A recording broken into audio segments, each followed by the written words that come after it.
ஓம் நம சிவாய. தென்னாடுடைய சிவனே போற்றி, எந்நாட்டவர்க்கும் இறைவா போற்றி. நமது ஸ்ரீ குபேரன் வலைதள ஊடக நேயர்கள் அனைவருக்கும் ஜோதிடர் யோகி ஜெயப்பிரகாஷின் இனிய புத்தாண்டு நல்வாழ்த்துக்கள்.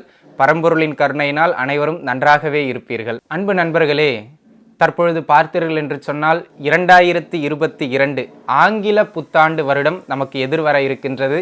இந்த புத்தாண்டில் நாம் காலை வைக்கின்ற பொழுது ஒவ்வொருவருக்கும் ஒவ்வொரு இலக்குகள் இருக்கும். நீங்கள் உங்களுடைய மன எண்ணங்களுக்கு ஏற்றார் போல நம்முடைய வாழ்க்கையை அப்படி அமைக்கலாம், இப்படி ஏற்படுத்தி கொள்ளலாம் என தனிப்பட்ட முறையில் நம்முடைய மனிதர் இயல்பே என்ன அப்படின்னு பார்த்தீங்கன்னா, இருக்கின்ற காலத்தை யோசிக்காமல் எதிர்காலத்தை நினைத்தே அதை சார்ந்தே திட்டங்களை தீட்டுகின்ற ஒரு அமைப்பில் எப்போவுமே மனிதர்கள் இருப்பார்கள்.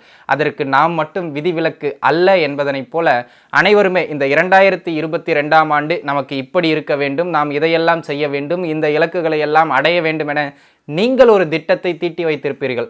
ஆனால் நவ கிரகங்கள் உங்களுடைய ஜாதகத்திற்கும் உங்களுடைய 12 ராசிக்கும் ஏற்றார் போல என்னென்ன திட்டங்களை தீட்டி வைத்திருக்கின்றதோ அதுவே இறுதியில் வெற்றி பெறுகின்றது. என்னதான் மதியை கொண்டு விதியை வெல்லலாம் என நாம் வாயார பேசினாலும் கூட அந்த மதியும் அந்த விதிக்கு உட்பட்டது என்பதனை நாம் சில வேளைகளில் மறந்து விடுகின்றோம். அவ்வாறாக இருக்கின்ற பட்சத்தில் இந்த 2022ஆம் ஆண்டு 12 ராசி அன்பர்களுக்கும் எவ்வாறு விளங்கப் போகின்றது என்பதனை நாம் தெளிவாக பார்த்து விடுவோம்.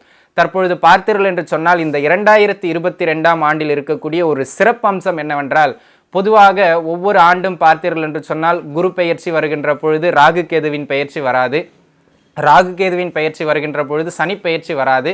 ஆனால் இந்த 2022ஆம் ஆண்டில் பார்த்தீர்கள் என்று சொன்னால் ஒரு வருட பலன் அப்படின்னு வருகின்ற பொழுது ராகு கேதுக்கள் குரு சனி இந்த 4 ராஜ கிரகங்கள்னு சொல்லுவாங்க. ஏன்னா இந்த 4 பேர் தான் எப்போவுமே ஒரு ராசியிலிருந்து இன்னொரு ராசிக்கு நகர்வடைவதற்கு மிக நீண்ட காலத்தை எடுத்துக்கொள்வார்கள். ஆகையினால்தான் வழக்கமாக ஒரு பழமொழி கூட சொல்வார்கள், 30 வருடம் வாழ்ந்தவனும் அல்ல 30 வருடம் தாழ்ந்தவனும் அல்ல. அது சனியினுடைய சுற்றுப்பயணத்தை வைத்து சொல்வது. 12 ஆண்டுகளுக்கு ஒரு முறை ஒரு மனிதனுடைய வளர்ச்சிகள் மாறிக்கொண்டே இருக்கும். அது குருவினுடைய சுற்றுப்பயணத்தை வைத்து சொல்லுகின்ற ஒரு அமைப்பு. ஆகையினால் இந்த வருட கிரகங்களில் பார்த்தீங்க அப்படின்னு சொன்னால் இந்த 2022ஆம் ஆண்டினுடைய மத்தியம பகுதியான ஏப்ரல் மாதத்தில் முதன்மை கிரகமாகிய குரு பகவானும் அதனை அடுத்து ராகு கேதுக்களும் பெயர்ச்சியாக உள்ளனர். சனி பெயர்ச்சி நடைபெறாவிட்டாலும் கூட ஒரு தற்காலிக அமைப்பாக கிட்டத்தட்ட ஒரு 60 நாட்களுக்கு சனி பகவான் தற்பொழுது இருக்கின்ற மகர ராசியிலிருந்து கும்ப ராசிக்கு மாற்றமடைய இருக்கின்றார். தற்பொழுது இந்த கிரகங்களினுடைய தற்பொழுதைய நிலை, அவர்கள் பெயர்ச்சியாக போகின்ற நிலை, இதையெல்லாம் வைத்து இந்த 2022 12 ராசிக்காரர்களுக்கும் என்னவோ பலன்களை கொடுக்க போகின்றது. அந்த 12 ராசிக்குள்ளாகத்தான் அனைத்து மனிதர்களும் பிறப்பெடுக்கின்றார்கள். உங்களுடைய ராசி அந்த 12 ராசிகளில் ஒரு ராசியாக இருக்கும். இந்த கிரகங்களினுடைய நகர்வு உங்களுடைய ராசிக்கு என்ன பலாபலன்களை கொடுக்க போகின்றது என்பதனை ஜோதிட ரீதியாக விரிவாகவே பார்ப்போம். இதனை விரிவாக பார்ப்பதற்கு முன்பாக நாம் பார்த்தீர்கள் என்று சொன்னால் கிரகங்கள் பெயர்ச்சியாக போகின்றார்கள், இட மாற்றத்தை அடைய போகின்றார்கள் என்பதனை பார்த்து விட்டோம். எந்த இடத்திலிருந்து எந்த இடத்திற்கு அவர்கள் மாற்றமடைய போகின்றார்கள்? தற்பொழுது சனி பகவான் பார்த்தீர்கள் என்று சொன்னால் அவர் உண்மையில் பெயர்ச்சி ஆகவில்லை, அதிசாரம் என்று சொல்லக்கூடிய அமைப்பிற்கு தற்பொழுது இருக்கின்ற மகர ராசியிலிருந்து கொஞ்சம் வேகமாக முன்னோக்கி அவருடைய அடுத்த ராசியாகிய சொந்த வீடாகிய கும்ப ராசிக்குள்ளாக சென்று பின்பு வக்ரமடைந்து கிட்டத்தட்ட ஒரு 50லிருந்து 60 நாட்கள் 2 மாத காலம் தோராயமாக கும்ப ராசியில் அவர் நிலை பெறப் போகின்றார். அந்த சனியினுடைய மாற்றமும் உங்களுக்கு வாழ்க்கையில் சில மாறுதல்களையும் நல்ல ஏற்றங்களையும் இரக்கங்களையும் கொடுக்கலாம். அதே போல தற்பொழுது குரு பகவான் இப்போதானுங்க குரு பெயர்ச்சியானார், அதுக்குள்ள பெயர்ச்சியாக போறாரா அப்படிங்கிற சந்தேகம் வேண்டாம். தற்பொழுது கும்ப ராசியில் இருக்கின்ற குரு பகவான் கூடிய விரைவில் ஏப்ரல் மாதம் பார்த்தீர்கள் என்று சொன்னால் தற்பொழுது தான் இருக்கின்ற கும்ப ராசியிலிருந்து பெயர்ச்சியாகி இது அதிசாரமாகத்தான் செல்கின்றார். ஆனால் அங்கிருந்து அந்த மீன ராசிக்கு செல்லுகின்றார். மீன ராசியிலிருந்து அவர் திரும்ப போவதில்லை. மீன ராசியிலேயே அந்த ஆண்டு முழுக்க நிலை கொள்ளுகின்ற ஒரு அமைப்புகளில் இருக்கின்றார். ஆகையினால் இந்த குரு பகவானினுடைய நகர்வும் சனி பகவானினுடைய நகர்வும் மகரத்திலிருந்து கும்பத்திற்கும் கும்பத்திலிருந்து மீனத்திற்கும் அமையப் போகின்றது. அதே நேரத்தில் எப்பொழுதுமே நீங்கள் எதை செய்தாலும் சரி, நாங்கள் இருக்கின்றோம், எங்களை தாண்டி எதுவும் செய்ய முடியாது என்று சொல்லக்கூடிய நாக கிரகங்கள், சர்ப்ப கிரகங்கள், சாயா கிரகங்கள் இவர்களை கணிப்பதுதான் ஜோதிடத்தில் ஒரு சவாலாகவே ஜோதிட வல்லுநர்களுக்கு கூட இருக்கின்ற ஒரு அமைப்பு. அவ்வாறாக சொல்லப்படுகின்ற ராகு கேதுக்கள் தற்பொழுது தான் இருந்து கொண்டிருக்கின்ற ரிஷப விருச்சக வீட்டிலிருந்து, அதாவது ராகு ரிஷப ராசியிலும் கேது விருச்சக ராசியிலும் அமைய பெற்றிருக்கின்றார்கள். அவர்கள் அந்த வீடுகளிலிருந்து பயிற்சியாகி அதே 2022ஆம் ஆண்டு ஏப்ரல் மாதம் அந்த ரிஷப ராசியிலிருந்து ராகு மேச ராசிக்கும் விருச்சக ராசியிலிருந்து கேது துலாம் ராசிக்கும் பயிற்சியாக போகின்றார்கள். ஆக இந்த 2022ஆம் ஆண்டினுடைய புத்தாண்டு பலன்கள் என்பது இந்த 4 கிரகங்களினுடைய பயிற்சி பலன்களை உள்ளடக்கிய ஒரு கலவையாகவே அமையும். ஆகையினால் இந்த பதிவினை நீங்கள் பார்த்துவிட்டு இந்த ஒரு வருடத்திற்கு நம்முடைய வாழ்க்கை இவ்வாறெல்லாம் இருக்க போகின்றது, அதற்கு ஏற்றாறு போல அமைத்து கொண்டு எங்கெல்லாம் வெற்றி காணலாம். நம்முடைய ராசி பலனுடைய முக்கியத்துவம் என்ன அப்படின்னு பார்த்தீங்கன்னா, உங்களுக்கு இது நடக்கும் அப்படின்னு சொல்றது ஒரு பக்கம். ஆனால் நம்முடைய தனிப்பட்ட சிறப்பம்சம் என்னவென்றால், எந்த நபருக்கு எந்த அமைப்புகளில் இருப்பவர்களுக்கு எந்த காலகட்டம் எந்த விஷயத்திற்கு சிறப்பானது, இந்த விஷயத்திற்கு இந்த காலகட்டம் சிறப்பு அப்படின்னு நம்ம சுட்டி காட்டுகின்ற பொழுது அந்த இடத்தில் நம்ம நல்ல உழைப்பை போட்டு நம்முடைய ஹார்ட் ஒர்க்கை போட்டு முயற்சிகளை எடுத்து அங்கே வெற்றி அடைய வேண்டும். இந்த விஷயம்லாம் இந்த ஆண்டில் உங்களுக்கு சிறப்பாக இல்லைப்பா, பர்டிகுலராக இந்த பீரியட்ஸில் உங்களுக்கு சிறப்பாக இல்லைப்பா அப்படின்னு நம்ம எங்கே சொல்கிறோமோ அந்த இடங்களில் கொஞ்சம் கவனமாக இருந்துக்கிட்டு நம்முடைய முயற்சியை வீணாக்காமல் நம்முடைய சக்தி அனைத்தையும் வேறு இடத்தில் நமக்கு எது சக்ஸஸ் ஆகும்னு சொல்கிறோமோ அந்த இடத்துல நம்முடைய கவனத்தை செலுத்தி வெற்றி அடைய வேண்டியது நம்முடைய கடமை. அந்த நோக்கிலேயே இந்த காணொளிகள் அனைத்தும் பதிவிடப்படுகின்றன. ஆகையினால் இந்த வருடம் பார்த்தீர்கள் என்று சொன்னால் எல்லா கிரகங்களுமே தங்களுடைய வீடுகளை மாற்றிக்கொள்வதனால் பயிற்சி ஆவதனால் இந்த ஆண்டில் ஒரு சில இடங்கள் உங்களுக்கு ஏற்றமாகவும் அதே ஆண்டில் ஒரு சில இடங்கள் உங்களுக்கு ஏற்றங்களை குறைவாக கொடுக்கின்ற இடத்திலும் இருக்கும். அந்த இடங்கள் எந்த காலகட்டம், எந்த இடங்களிலெல்லாம் நீங்கள் வெற்றி அடையலாம், எந்த இடங்களிலெல்லாம் வெற்றி அடைய முடியாது, உங்களுடைய சக்திகளை நீங்கள் திசை திருப்பி வேறு இடங்களில் வெற்றி அடையலாம் என்பதனை நாம் விரிவாக இந்த பதிவுகள் முழுக்க பார்க்க இருக்கின்றோம். ஆகையினால் நீங்கள் இடையில இந்த வீடியோவை ஸ்கிப் பண்ணிட்டு போயிட்டீங்க அப்படின்னா எந்த இடத்துல நம்ம வெற்றி அடையணும், எந்த இடத்துல உழைப்பை போடணும் அப்படிங்கிறது உங்களுக்கு தெரியாமல் போய்விடும். ஆகையினால் இடையிடையே எந்த இடங்களெல்லாம் சிறப்புன்னு சொல்லியிருக்கேன், எந்த இடங்களெல்லாம் சிறப்பு இல்லைன்னு சொல்லியிருக்கேன். சரி, சிறப்பாக இல்லாத இடத்துல நம்ம என்ன பண்ணணும், ஆலயத்திற்கு போக வேண்டுமா, தெய்வத்தை வழிபட வேண்டுமா, என்ன முயற்சி செய்ய வேண்டும் அப்படிங்கிறதையும் அதற்கான தீர்வுகளையும் கூறியிருக்கின்றோம். ஆகையினால் இந்த பதிவினை முழுமையாக பார்ப்பது உங்களுக்கு மிகவும் உதவியாக இருக்கும். வாழ்த்துக்கள். மீனராசி அன்பர்களே, மீன ராசியை பொறுத்த வரைக்கும் பார்த்தீங்க அப்படின்னு சொன்னால், பூரட்டாதி நட்சத்திரத்தினுடைய 4ஆம் பாதம், உத்திரட்டாதி முழு நட்சத்திரம், அதனை அடுத்து ரேவதி முழு நட்சத்திரம், இந்த நட்சத்திரக்காரங்க எல்லாருமே மீனராசியில் பிறந்தவங்க. பொதுவாக குரு பகவானினுடைய ஆதிக்கம் நிறைந்த ராசி, கொஞ்சம் மன சஞ்சலங்கள் அவ்வப்போது இருக்கின்ற ஒரு ராசி. ஆன்மீகத்திலும் பக்தி மார்க்கத்திலும் குரு பக்தியிலும் ஒரு அற்புதமான ராசி அப்படின்னு சொன்னால் அது மீனராசிக்காரங்க தாங்க. இந்த மீனராசிக்காரர்களுக்கு தற்பொழுது எப்படி இருக்குது அப்படின்னு பார்ப்போம். பொதுவாகவே கோச்சார காலங்கள் கடந்த ஒரு 3 வருடங்களாகவே மீனராசிக்கு ஒரு பரவாயில்ல அப்படிங்கிற அளவுக்கு ஒரு நல்ல அமைப்புகளில் தான் இருக்குங்க. தற்பொழுது இந்த ஆண்டு பார்த்தீங்கன்னு சொன்னால், இந்த ஆண்டினுடைய ஆரம்பத்திலேயே விரயத்தில் குருவும் ஜென்ம ராசியில் குருவும் ஆண்டினுடைய பிற்பகுதியிலையும் உங்களுக்கு இருக்க போகிறாங்க. ராசிநாதன் ஆக மொத்தத்தில் ராசிநாதன் வலுவடைகிறார் அப்படிங்கிறது ஒரு மிக சிறப்பான அமைப்பு. சரி, நம்ம பலன்களுக்குள்ளே போயிடுவோம். தொழில் அமைப்புகள் எப்படி இருக்கும், எப்போது நல்லா இருக்கும் அப்படிங்கிறது ஒரு மிக சிறப்பான அமைப்பு. இந்த காலகட்டத்தை பொறுத்த வரைக்கும் தொழில் அமைப்புகள் உங்களுக்கு மிக சிறப்பாகவே இந்த ஆண்டு முழுக்க இருக்கும். அதில் எந்த விதமான மாற்று கருத்தும் இல்லை. சரி, எந்த தொழில் சிறப்பாக இருக்கும் அப்படின்னா, ஏற்கனவே நீங்கள் என்ன பண்ணிக்கிட்டு இருக்கீங்களோ அந்த தொழில் சிறப்பாக இருக்கும். புதுசாக தொழில் தொடங்குறது இந்த காலகட்டத்தில் கூடாது. 11இல் சனி இருக்கிறார், நீங்கள் தொடங்கினால காப்பாற்றிடுவார். ஆனால் அந்த நஷ்டத்தை ஈடுகட்டுறதை தான் சனி கொடுப்பாரே தவிர லாபத்தை கொடுக்க மாட்டார். இந்த ஆண்டினுடைய முற்பகுதி உங்களுக்கு மிக மிக அமோகமான காலகட்டமாக இருக்கின்றது. இந்த ஆண்டு முழுக்க ஏற்கனவே இருக்கிற தொழிலில் இன்வெஸ்ட் பண்ணலாமே தவிர புதுசாக தொழில் தொடங்குறேன்னு நினைக்கிறவங்க வேண்டாங்க. ஏற்கனவே இருக்கின்ற தொழில் மிக சிறப்பாகவே இருக்கும். நல்ல வருமானங்கள் வந்து கொண்டே இருக்கும். விரயம் ஒரு பக்கம் போயிட்டு இருந்தாலும் அதை பேலன்ஸ் பண்ணுற அளவுக்கு வருமானம் வரும். வெளியிடங்களில் பூர்வீகத்தில்னு எந்த இடங்களில் நீங்கள் தொழில் பண்ணிக்கிட்டு இருந்தாலும் அந்த தொழில் அமைப்புகள் மிகச்சிறப்பாகவே இருக்கும். கூட்டு தொழிலாக இருந்தாலும் சரி, எந்த தொழிலாக இருந்தாலும் சரி. கூட்டு தொழில் மட்டும் ஒரு படி அந்த சதவிகிதம் குறைவு. ஆனால் சொந்த தொழில் செய்கிறவங்களுக்கு இந்த காலகட்டம் மிக மிக அற்புதமான காலகட்டமாகவே இருக்கின்றது அப்படிங்கிறதுல எந்த விதமான மாற்று கருத்தும் இல்லை. நீங்கள் என்ன முதலீடு போட்டாலும் தொடர் தொழிலில் அது அந்த முதலீட்டை விட தாண்டி வருமானம் வருகின்ற ஒரு அமைப்பு இந்த வருடம் முழுக்கவே சிறப்பாக இருக்குது. அதிலும் குறிப்பாக முதல் 4 மாதம் நல்ல வருமானங்களையே கொடுக்கின்ற ஒரு அமைப்புகள்லேயே இருக்குங்க. ஆகையினால தொழில் அமைப்புகள் மிகச்சிறப்பாகவே இருக்குது. வேலை செய்து கொண்டிருப்பவர்களுக்கு இந்த காலகட்டம் எப்படி இருக்கும் அப்படின்னு பார்த்தீங்கன்னா, வேலை செய்து கொண்டிருப்பவர்களுக்கு இந்த காலகட்டம் மிக மிக அற்புதமான காலகட்டம் அப்படின்னே சொல்லுவேன். அதிலும் குறிப்பாக வெளியிடங்களில் வேலை செய்து கொண்டிருப்பவர்களுக்கு இந்த காலகட்டம் அதி அற்புதமான காலகட்டம். எப்போ வரைக்கும்னா ஏப்ரல் மாதம் வரைக்கும். ஏப்ரல் மாதத்திற்கு பிறகு நல்ல காலகட்டம் தான். ஆனால் ஒரு ப்ரெஷர் இருக்கும், ஒரு அலைச்சல் இருக்கும். அந்த அலைச்சலுக்கு பிறகு தான் வெற்றி இருக்கும். அதை மனசில் வச்சுக்கணும். வெற்றி உறுதிங்க. ஆனால் அந்த வெற்றி எப்படின்னா, நீங்கள் படம் பார்த்தீங்கன்னா தெரியும், எப்போவுமே வில்லன் பயங்கரமாக அடிப்பார். ஹீரோ அடி வாங்கி கடைசியில் 2 அடி அடிப்பாராம், வில்லன் போயிடுவாராம், ஹீரோ ஜெயிச்சிருவாராம். அந்த மாதிரி அடிகளெல்லாம் வாங்கி கடைசியில் ஜெயிக்கிறாளா இந்த ஆண்டு முழுக்கவும் மீனராசிக்காரங்க இருக்க போகிறீங்க. ஆனால் அடி தான் அப்படிங்கிறத மனசில் வச்சுக்கிறது மிக சிறப்பு.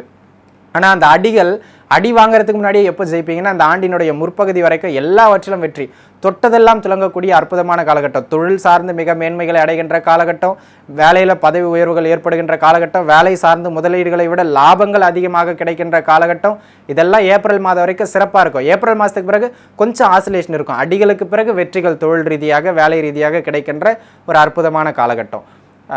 இந்த காலகட்டத்தில் பார்த்தீங்கன்னா பதவி உயர்வுகளோடு சேர்த்து உயர் அதிகாரியினுடைய அங்கீகாரமும் ஒரு ரெக்கக்னேஷன், ஒரு ரெப்புடேஷன் தொழில் செய்கிறவங்களுக்கு, இவங்களோட இடம்னா கரெக்டாக இருக்குப்பா, இவர்கிட்ட கொடுத்தா இந்த வேலையை முடிப்பாருப்பா அப்படின்னு உங்களுடைய முதலாளிகள் உயர் அதிகாரிகளினுடைய நம்பிக்கைகளை பெறுகின்ற ஒரு அற்புதமான காலகட்டமாக இந்த வருடம் முழுக்கவும் உங்களுக்கு இருக்க போகுதுங்க. ஆன்மீகம் பக்தி மார்க்கம் சார்ந்து இருப்பவர்களுக்கெல்லாம் இது மிக மிக சிறப்பான காலகட்டம். இந்த முக்தியை நோக்கி முயற்சி பண்ணுறவங்க, ஆன்மீக நாட்டத்தோடு அதிகமாக முயற்சி செய்கிறவங்க, அவங்களுக்கெல்லாம் இந்த காலகட்டம் ஒரு அற்புதமான காலகட்டமாகவும் தங்கு தடையின்றி பணவரவு சிறப்பாக இருக்கின்ற ஒரு காலகட்டமாகவும், ஒரு சிலரெல்லாம் ஆன்மீக பணிகள், கோவில் பணிகள், திருப்பணிகள் எடுத்து செய்கிறது, அந்தந்த மதம் சார்ந்த விஷயங்களில் மும்முரமாக ஈடுபடுறது, முக்தியை நோக்கிய மோட்சத்தை நோக்கிய எண்ணத்தை திருப்புறது, இதெல்லாம் இந்த காலகட்டத்தில் உங்களுக்கு இருக்க போகுதுங்க. ஆன்மீகத்தின்பால் விழப்போறீங்க, பணமும் வரும், ஆன்மீகமும் அதிகமாக வரும் அப்படிங்கிற ஒரு ஆண்டாகவே இந்த ஆண்டு மீனராசிக்கு விளங்குகின்றது. சரி, திருமண அமைப்பை பற்றி சொல்லுங்கள். இந்த ஆண்டு பிற்பகுதி அதாவது மே மாதத்திலிருந்து உங்களுக்கு திருமண வரன்களை ஏற்படுத்தி கொடுக்கக்கூடிய ஒரு அற்புதமான காலகட்டம். ஆகையினால் கொஞ்சம் கூடுதல் முயற்சி தேவை அப்படிங்கிறத மட்டும் மனசில் வச்சுக்கணும். ஆகையினால் இந்த ஆண்டினுடைய பிற்பகுதி திருமண அமைப்புகளை ஏற்படுத்தி கொடுக்கக்கூடிய அளவிற்கு மிக மிக சிறப்பான ஒரு காலகட்டமாக உங்களுக்கு விளங்குகின்றது. அதிலும் குறிப்பாக இந்த ஆண்டினுடைய பிற்பகுதி மறுமணத்திற்கும் நல்ல வாய்ப்புகளை ஏற்படுத்தி, ஏற்கனவே ஒரு வாழ்க்கைக்குள்ளாக சென்று அது தோல்வியுற்றோ அல்லது ஏதேனும் ஒரு காரணங்களுக்காக பிரிந்திருக்கின்ற தம்பதியர்கள் மீண்டும் ஒன்று சேர்வது, இல்லைன்னா அந்த வாழ்க்கையை பிரித்துவிட்டு புதிதாக இன்னொரு வாழ்க்கைக்குள் செல்வதுன்னு மறுமண அமைப்புகளை ஏற்படுத்தி கொடுப்பதற்கு மிக சிறப்பான ஒரு ஆண்டாக இந்த ஆண்டு மீனராசிக்கு விளங்குகின்றது. அதே நேரத்தில் பார்த்தீங்கன்னு சொன்னால் பொருளாதார நிலைமைகள் எப்படி இருக்கும் சார் அப்படின்னு கேட்பீங்க. பொருளாதாரத்தை பொறுத்த வரைக்கும் இந்த ஆண்டு சின்ன சின்ன ஆசிலேஷன்ஸ் இருக்கும். ஆனால் நெட் ரிசல்ட் நஷ்டம் இல்லை, அதை மட்டும் மனசில் வச்சுக்கோங்க. எக்காரணம் கொண்டும் நஷ்டம் இல்லை. இந்த ஆண்டினுடைய முற்பகுதி ஏப்ரல் மாதம் வரைக்கும் பொருளாதாரம் மிக மிக தன்னிறைவாக இருக்கும், லாபங்கள் இருக்கும், எல்லாம் சிறப்பாக இருக்கும். ஆண்டினுடைய பிற்பகுதியில் பொருளாதாரத்தில் சின்ன சின்ன தட்டுப்பாடுகள் ஏற்படும். ஆனால் நஷ்டத்தை நோக்கி போயிட மாட்டீங்க, மைனஸில் போயிட மாட்டீங்க, ப்ளஸ் இல்லையே தவிர நியூட்ரலில் இருக்கின்ற ஒரு காலகட்டம். ஆனால் ஆரம்பம் மிக சிறப்பு, பிற்பகுதி பரவாயில்லைங்கிற நிலைமையில் இருப்பீங்க, நட்டம் கிடையாது. அப்படிங்கிறதுனால பொருளாதாரம் நன்றாகவே இருக்கும் அப்படிங்கிறத மனசில் வச்சுக்கலாம். அதே போல் ஒரு போட்டிகளில் இருக்க, வழக்குகளில் இருக்க, அதை வெற்றி அடையுமானா நிச்சயமாக இந்த காலகட்டம் உங்களுக்கு மிக சிறப்பான காலகட்டம். வழக்குகளை வெற்றி அடைவதற்கான காலகட்டம்.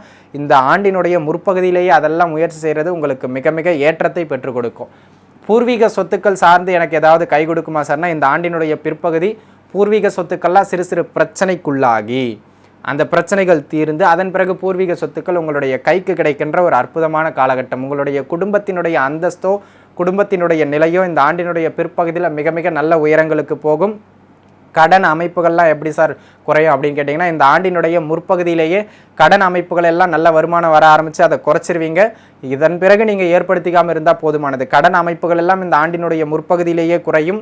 நோய்வாய்ப்பட்டிருந்த மீனராசிக்காரர்களுக்கு கூட இந்த ஆண்டினுடைய முற்பகுதியிலே, இந்த ஆண்டு முழுக்கவே சரியான மருத்துவம் கிடச்சி படிப்படியாக குறைஞ்சிரும். அதுவும் இந்த ஆண்டினுடைய முற்பகுதி குயிக்காக நீங்கள் மருத்துவ செலவு செஞ்சு அந்த மருத்துவத்தின் மூலமாக ஒரு நல்ல குணமடைகின்ற ஒரு அமைப்புக்கு வந்துடுவீங்க. அதன் பிறகு ராசிநாதன் ராசியிலேயே வலுப்பெறுவார். தெளிவான சிந்தனையோடும் வலுவான மனநிலையிலோடும் எதனையும் எதிர்கொள்ளுகின்ற ஒரு அற்புதமான காலகட்டமாக இந்த காலகட்டம் உங்களுக்கு விளங்கும். அப்படிங்கிறதுல எந்த விதமான மாற்று கருத்தும் இல்லை. கிட்டத்தட்ட 170% நல்ல பலன்களை மட்டுமே கொடுக்கின்ற ஒரு ஆண்டாக இந்த ஆண்டு உங்களுக்கு விளங்கும். அப்படிங்கிறதுல எந்த விதமான மாற்று கருத்தும் கிடையாது. குழந்தை பாக்கியம் எப்படி சார் இருக்கும் அப்படின்னு நிறைய பேர் கேட்பீங்க. குழந்தை பாக்கியத்தை பொறுத்த வரைக்கும் பார்த்தீங்கன்னு சொன்னால், இந்த ஆண்டு உங்களுக்கு குழந்தை பாக்கியத்தை கொடுக்கறதுக்கு ஒரு அற்புதமான ஆண்டுங்க. அதிலும் மே மாதத்திற்கு பிறகு குழந்தை பாக்கியத்திற்கான அமைப்புகள் மிக வலுவாக இருக்கின்றது. அதிலும் ஆண் குழந்தைக்கான அமைப்புகள் மிக வலுவாக இருக்கின்றது என்பதனை மனதில் வைத்துக் கொள்வது மிக மிக சிறப்பு. புத்திர பாக்கியம் நிச்சயமாக உண்டு அப்படிங்கிறதுல எந்த விதமான மாற்று கருத்தும் இல்லை. இந்த லவ் பண்ணிக்கிட்டு இருக்கேன் சார் அப்படியே சிரிச்சுக்கிட்டே கேட்பாங்க. லவ் பண்ணிக்கிட்டு இருக்க அந்த காதல் அமைப்புகள் வெற்றி அடையுமா அப்படின்னு கேட்பீங்க. காதல் அமைப்புகள் சிறு சிறு பிரச்சனைக்குள்ளானாலும் சிறு சிறு மனஸ்தாபங்களுக்குள்ளானாலும் அந்த காதல் வெற்றி அடைந்து காதல் அந்த திருமண அமைப்புகளுக்குள்ளாகவும் இந்த ஆண்டினுடைய பிற்பகுதியில் போயிட்டு முடிஞ்சிருங்க. ஆகையினால காதல் திருமணங்கள் உங்கள் ஜாதகப்படி காதல் திருமணத்திற்கான அமைப்பு இருந்தால் அதனை வெற்றியாக்குவது இந்த கோச்சாரம். இந்த கோச்சாரம் அதனை நிச்சயமாக பிற்பகுதியில் வெற்றியாக்கிய தீரும். இந்த ஆண்டினுடைய பிற்பகுதி காதல் வெற்றியடைந்து காதல் கணிந்து காதல் திருமணத்திலும் முடிகின்ற ஒரு அற்புதமான காலகட்டமாக விளங்குகின்றது. அப்படிங்கிறதுல எந்த விதமான மாற்று கருத்தும் இல்லை. இந்த காலகட்டம் உங்களோட குழந்தைகளுக்கு மிக மிக வளர்ச்சியை கொடுக்கின்ற அற்புதமான காலகட்டம். நிறைய பேர் பார்த்தீங்கன்னு சொன்னால் என் குழந்தையா இப்படி இருக்குது அப்படின்னு நினைக்கிற அளவுக்கு உங்களுடைய குழந்தைகளினுடைய வளர்ச்சி அபாரமாக இருக்கும். ஒரு சிலர் குழந்தைகளிடமிருந்து, அதாவது உங்கள் குழந்தைங்க உங்களை விட்டுட்டு வேலைக்காகவோ படிப்புக்காகவோ கொஞ்சம் வெளியிடங்களுக்கெல்லாம் போகிற மாதிரி இருக்கும். குழந்தைகளை பிரிவது கஷ்டமாக இருந்தாலும் அவர்களுடைய முன்னேற்றம் அதில் அடங்கி உள்ளது என்பதனை மனதில் வைத்துக்கொண்டு அவங்கள நல்லபடியாக வழி அனுப்பி வைக்க வேண்டியது உங்களுடைய மிக மிக அவசியமான ஒரு கடமை. அப்படிங்கிறத மனசில் வச்சுக்கிறது நல்லது. வேலைக்கு போகிறதெல்லாம் சொன்னீங்க சார், வெளிநாடு வேலைக்காக நான் முயற்சி பண்ணிக்கிட்டு இருக்கேன், அது எனக்கு சக்ஸஸ் ஆகுமா அதை பார்த்து சொல்லுங்கள். வெளிநாடு வேலைக்காக முயற்சி செய்து கொண்டிருப்பவர்கள், வெளிநாட்டில் படிக்கணும்னு முயற்சி செஞ்சுக்கிட்டு இருக்கவங்க, இந்த மாதிரி 2 தரப்பை எடுத்துக்குவோம். இந்த ஆண்டு முழுக்க உங்களுக்கு வெளிநாடு வாய்ப்புகள் மிக சிறப்பாக இருக்குது. அதிலும் குறிப்பாக ஏப்ரல் மாதம் வரைக்கும் ரொம்ப ரொம்ப சிறப்பாகவே இருக்குது. ஆகையினால வேலை தொழில் செய்யணும்னு நினைக்கிறவங்க இந்த ஆண்டு முழுக்க வெளிநாட்டுக்கு முயற்சி செய்யலாம். ஏப்ரல் மாதத்துக்குள்ளாகவே அந்த முயற்சிகள் வெற்றியடையும். படிப்புக்காக வெளிநாடு வெளிமாநிலம், உயர் படிப்பு படிக்கிறதுக்காக வெளிநாடு வெளிமாநிலத்துக்காக முயற்சி செய்பவர்கள் இந்த ஆண்டினுடைய பிற்பகுதியில் முயற்சி செய்வது சிறப்பு. ஆக மொத்தத்தில் இந்த ஆண்டு முழுக்கவே வெளிநாடு யோகம், அதிலும் குறிப்பாக ஏப்ரல் வரைக்கும் ரொம்ப வலுவாக வெளிநாடு யோகம் இருக்கின்ற ஒரு காலகட்டம். இந்த வெளிநாட்டில் ஏற்கனவே இருக்கிறவங்களுக்கு இது ஒரு நல்ல வருமானத்தை கொடுக்கின்ற ஒரு அற்புதமான காலகட்டமாகவும் விளங்குகின்றது. அப்படிங்கிறதுல எந்த விதமான மாற்று கருத்தும் கிடையாது. ஆகையினால் வெளிநாட்டு வருமானங்களையும் கொடுத்து வெளிநாட்டு வாய்ப்பையும் கொடுத்து அங்கே லாபத்தையும் கொடுக்கறது, இப்படி ஒரே கல்லில் 3 மாங்கான்னு சொல்லுவோம் இல்லையா, அந்த மாதிரியான ஒரு காலகட்டமாக இந்த காலகட்டம் விளங்குகின்றது. அப்படிங்கிறதுல எந்த விதமான மாற்று கருத்தும் இல்லை. அதே நேரத்தில் பார்த்தீங்கன்னு சொன்னால் அந்நிய மதம், அந்நிய ஜாதி, முன்பின் தெரியாத அந்நியர்கள், இவர்கள் எங்கேயோ ரோட்டில் நீங்கள் போய்கிட்டு இருப்பீங்க, திடீர்னு கீழே விழுந்துருவீங்க. அவங்க பார்த்தீங்கன்னா எதிர்க்க வந்து ஒரு தூக்கி விட்டு தண்ணியும் கொடுத்து ஹாஸ்பிட்டலில் போயிட்டு பேண்டேஜ் போட்டு போவான்னு பையில் 100 ரூபா பணத்தையும் போட்டு போவார். எப்படி நல்லா இருக்குல்ல, அடுத்தவர் நமக்கு உதவி செய்வார். அந்த அளவிற்கு எதிர்பார்க்கின்ற இடங்களில் நல்ல உதவிகள் எல்லாம் கிடைக்கின்ற ஒரு அற்புதமான காலகட்டமாக இந்த காலகட்டம் விளங்குகின்றது. அப்படிங்கிறதுல மனசில் வச்சுக்கிட்டு நல்ல முயற்சிகளை எடுங்க. லாபஸ்தானத்தில் இருக்கின்ற சனி பகவான் அசையா சொத்துக்களினுடைய சேர்க்கையும் பூர்வீக சொத்துக்களினுடைய சேர்க்கையையும் உங்களுக்கு ஏற்படுத்தி கொடுப்பார். அசட்டை உருவாக்குறதுக்கு அற்புதமான காலகட்டம்.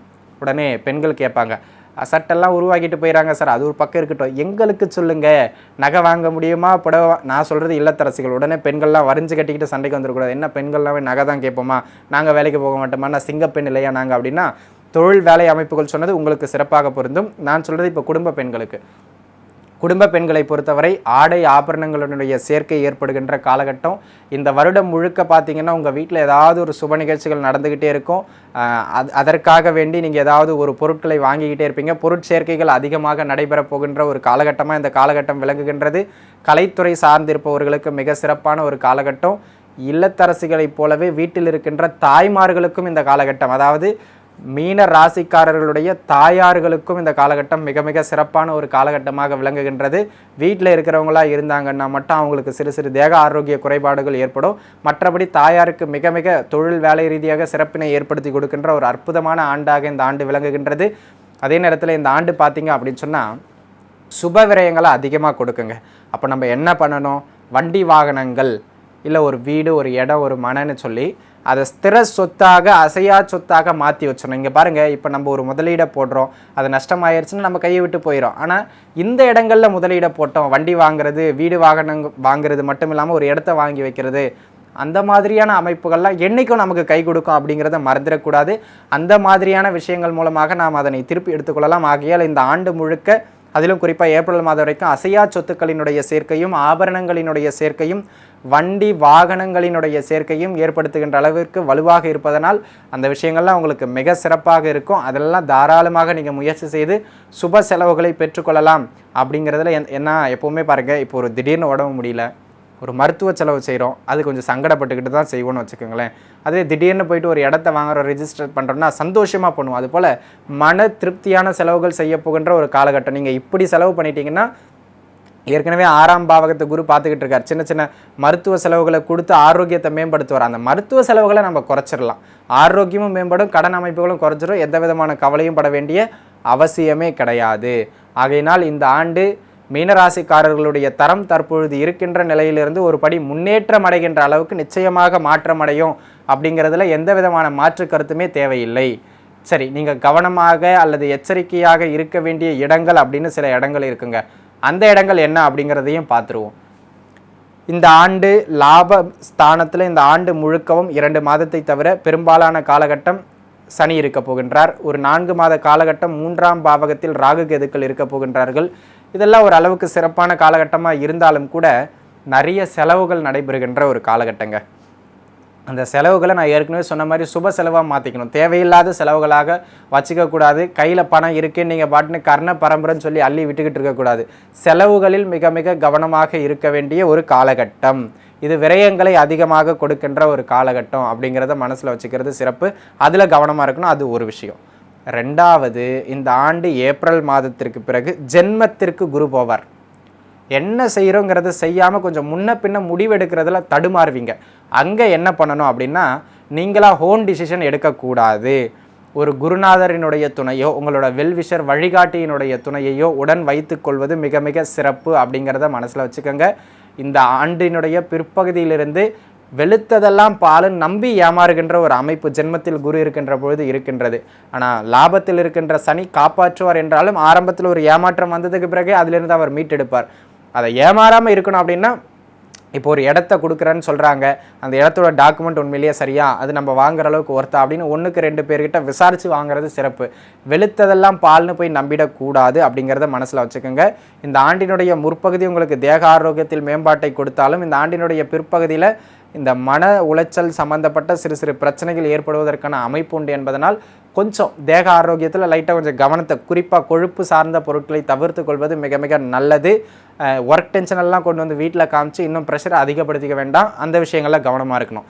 நீங்கள் ரொம்ப ரொம்ப ரொம்ப கவனமாக இருக்க வேண்டிய விஷயம்னா ஒரே விஷயந்தாங்க, திருமண வாழ்க்கை, தேக ஆரோக்கியம். இந்த 2 தான். திருமண வாழ்க்கையில் அவசரப்பட்டு ஏதாவது வாக்கு கொடுத்துட்றது, உங்கள் குடும்பத்துக்கு நான் இதை பண்ணுறேம்மா, நீங்கள் சரியாக இருந்தால் போதும் அப்படின்னு அதை இதுன்னு ஏதாவது சொல்லி குடும்பத்திற்குள்ளாக திருமண வாழ்க்கைக்குள்ளாக சிறு சிறு பிரச்சனைகளை ஏற்படுத்தி கொள்வது அந்த அளவிற்கு நல்லது இல்லை என்பதனை மனதில் வைத்துக் கொள்வது மிக மிக சிறப்பு. ஆகையினால் இது பார்த்திங்கன்னா தேவையில்லாத 3வது நபர்களினுடைய தலையீட்டால் குடும்பத்திற்குள்ளாக சிறு சிறு குழப்பங்கள் ஏற்பட்டு மறைகின்ற ஒரு ஆண்டாக விளங்குவதனால், குறிப்பாக ஏப்ரல் மாதத்திற்கு பிறகு அவங்க குடும்பத்தை பற்றி நீங்கள் பேசுகிறதோ உங்கள் குடும்பத்தை பற்றி அவங்க பேசுகிறதோ, அடுத்தவங்களோட குடும்பத்தில் அட்வைஸ் பண்ணுறதெல்லாம் போயிட்டு பஞ்சாயத்து பண்ணுற கதையெல்லாம் வேண்டாம். இல்லைனா உங்களுக்கு ஜாமீன் போட்டதுக்கு ஆள் வர வேண்டியதாக போயிடும்.